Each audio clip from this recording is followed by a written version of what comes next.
So this is episode 5. Okay. Episode 5, I'm going to be showing you today my catches actually for the Tuesday Spotlight Hour.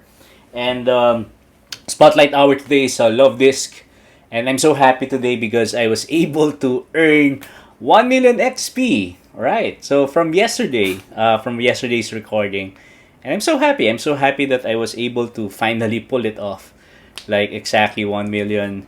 Not exactly, but thereabout. And today's grind is actually very special because I'm going to show you how it's like to play Pokemon Go in the Philippines indoors. Okay, and I'm not talking about, of course, spoofing or anything like that. But I'm talking about indoors and grinding, where there are a lot of Pokestops indoors, and in the Philippines, that simply means playing Pokemon Go in the malls, and that's actually the fun part about Pokemon Go here in the Philippines, where malls are pretty huge, and the mall that I frequent at is Megamall, which is in Mandaluyong City in the Philippines. And it's fun. At some point, actually, it's the largest mall in the Philippines. So there are a lot of Pokestops there. And today also, so that you could see, I actually would like to show you how inside the mall looks like. So this is what the mall looks like from the inside. So here I was using the Xiaomi Mi 11 dual camera feature, where you can see me wearing a face mask, a face mask, and then the face shield. So the horrible face shield, and you can see how while I'm walking, so that's where I was catching Pokemon. So there, so that's how the mall looks like on a normal. This was 4:30 p.m. today after work hours. So usually I would start from one end of the mall to the other end of the mall, and believe it or not, it takes about 5 to 7 minutes depending on how slow or fast walker you are to reach one end of the mall to the other end of the mall. And it's good to actually do that in playing Pokemon Go, because that means by the time that you reach the other end of the mall, all the Poke stops actually have refreshed. And that's actually pretty great, for Pokemon Go players. You can just collect balls in Mega Mall, and that's actually pretty awesome. Okay? So, but what is actually even more special today is that I'm going to show you that for the Spotlight Hour, I used this. I used the Pokeball Plus. Pokeball Plus is a Pokeball Plus, and this is something that I've had when Pokemon Go. What's that? Let's Go Pikachu on Switch actually came out. So I've been using this, not all the time, but there were times when there are a lot of spawns. I would just use this. Okay, and so this is actually something that I activated again after a long time of not really using it. And let me show you a short clip of me activating it. So it's very nice that I was able to do that. And then let me show you now how. So I started with 2,739 Pokemon, and it was 601 when this video screen recording is happening. And you can see here that I just activated available devices, Pokeball Plus. So there, I turned it on. That's awesome. And I could start actually playing Pokemon Go and catch all the Luvdiscs, that are available, during the Spotlight Hour. Okay. There. And then you can see that another egg is hatching. So I really hate it when eggs hatch at the wrong timing. So, okay, Minchino. So that's fine. I don't really care. And right now, so connecting to Pokeball Plus and connected. And the amazing thing about it is, of course, as I play using the Pokeball Plus, I would just press, and then I would be able to catch Pokemon, and that's actually fantastic. And then you're seeing here that it's really just two results either it was caught or it runs away. So that's a nice thing about it. It actually works pretty fast. Although the catch rate is not that, it's not the best. So sometimes I think this is just a theory. My theory is that 1 out of 3 Pokemon that it actually could detect is caught. So 1 out of 3 in my experience. So if you are the type of Pokemon Go player who would rather get everything 100%, then definitely just don't use a catcher like this one and just catch Pokemon normally. But of course, what is so good about using this kind of catcher is if there's really just a lot of spawns. So if there's just a lot of spawns, then just go and then just use it, and then you'll be able to catch it. But for me, so one of the best uses actually of being able to use a Pokeball Plus is that while you are catching, you can do other stuff. And that's actually what I did for this particular grinding. I was catching Luvdisc, and I did not really care about Luvdisc, the catch rate for it or whatever.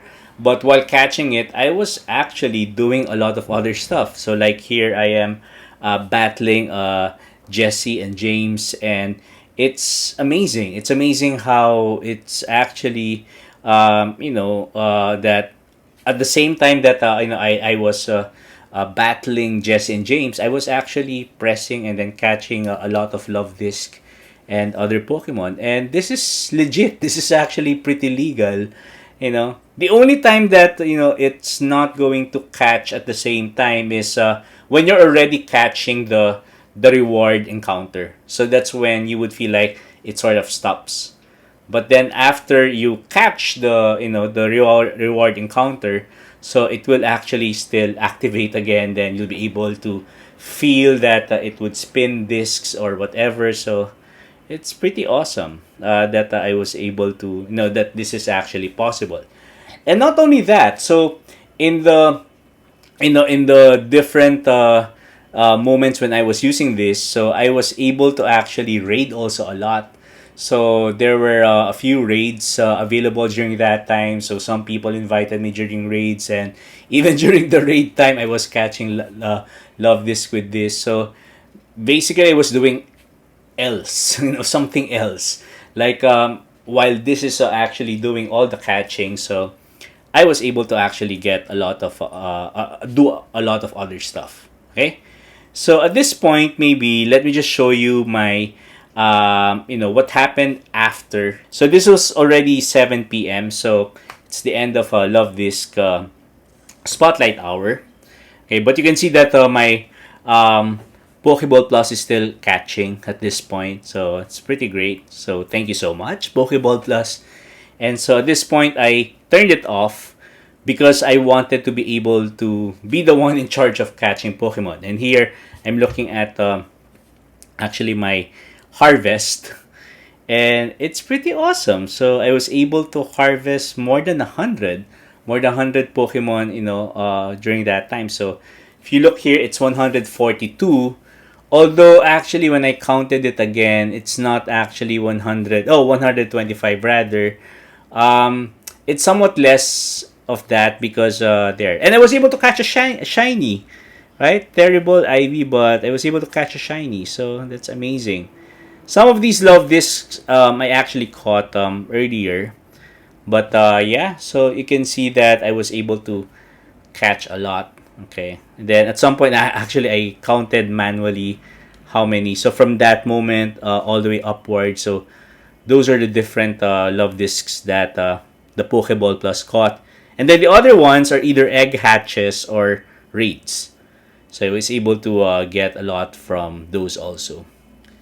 So it's pretty great, right? So that's the reason why I enjoy grinding indoors, because I am able to actually do this, and it's pretty fun. Okay, so at this point, I'm going to show you my latest stats right now. So I'm actually pretty happy with this. So like what I told you earlier today, so I was able to get a million XP today. So like literally 1 million XP from the previous recording. So that was just last night. And I was able to catch a total of 500-ish, 530 Pokemon today. So that's awesome. And so the special thing that I'm going to show you today are, the hundos and the shinies that I was able to catch today. So let's look. So shiny and age 0. Okay, there. So I was able to catch one shiny Luvdisc, or rather the Pokeball was able to catch one shiny Luvdisc. But you guys can see that I also caught the Feebas along the way, and Skarmory. So all of these I was able to catch in Megamall. So thank you, Megamall, for being a good grinding spot. So that's pretty awesome. Okay. The IVs are not as good, so might as well skip. But actually, the best harvest that I have today are the hundos. So let me type 4 asterisk and age 0. I was able to catch hundos of Volbeat and Illumise. Right? So the couple insects. Right? So look, it's amazing. Okay. Although to be honest, I don't have the shiny yet for Volbeat and Illumise, and I want to get actually their shinies also. But a couple of hundos, for the partner Volbeat and Illumise, it's amazing. Okay, maybe in the next few days I'm going to be able to get Plusle and Minun hundos. If that happens, that will be super awesome, and I should maybe go to the lottery if that happens, because this is not very common. And hundos are actually much more difficult to actually get than shinies, I think. So I actually have more shinies than hundos, and when it comes to hundos, let me just check how many hundos I have. Okay, perfect. There, 133. Imagine I have 133 hundos, but when you look at the shiny, I have, how many shinies I have? I have 467. So that's why for the Pokemon Go community, people get more excited actually. Some people get more excited with hundos. But of course, the best is definitely the combo of shiny and hundos. And I only have one Pokemon that is a Shundo, and I'm so happy that it happens to be a legendary. So my Entei is amazingly a Shundo. So it's a shiny Hundo. So it's fantastic. I think I got it in Hong Kong. So let me check. Yeah. Right. I got it from Hong Kong. So it's amazing. So I was able to get this from before. Okay. So there. I'm pretty happy with how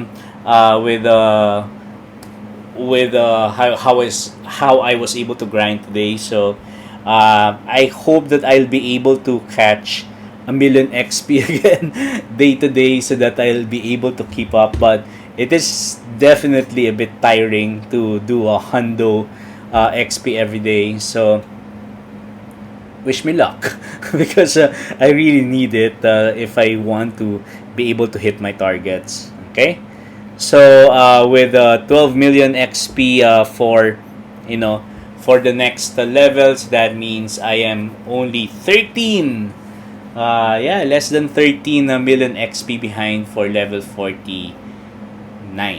Okay, requirement for level 49. And yeah, so there. Okay, so my only gripe actually with the Valentine event is that there are a lot of Pokemon that are available for this event that are not evolvable.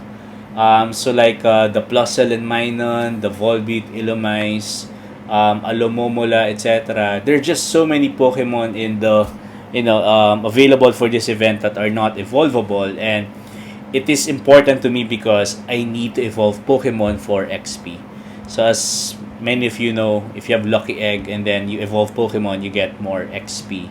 So that's the only thing that I don't like about this particular event. There's just a lot of Pokemon that you cannot really evolve. or if you can evolve them, they would need special items, or you would need to walk them, like Phoebus and Woobat. So that's why I hate those Pokemon because I can't evolve them right off the bat. So there. So this is the reason why I tend to catch actually the Nidorans. Nidorans can be evolved with 25 candies, so that's awesome. And then also I catch the non-event exclusive Pokemon. So a lot of Makuhita, a lot of Sentret, PG. Those are the ones I prefer to catch. Like whenever there's like a lot of spawns, I would tend to actually go first for the evolvable Pokemon rather than the others. For the others, I do shiny check. So shiny check, and then yeah. So if it turns out that I'll be able to evolve it, then that will be a lot more awesome. So that's the episode today. So for tomorrow, I will have the Raid Hour, Latios Latias. I'm not sure if I'm going to make an episode, so wish me luck. But hopefully I'll have the time for it. So until then, so thank you so much for watching. I'll see you soon.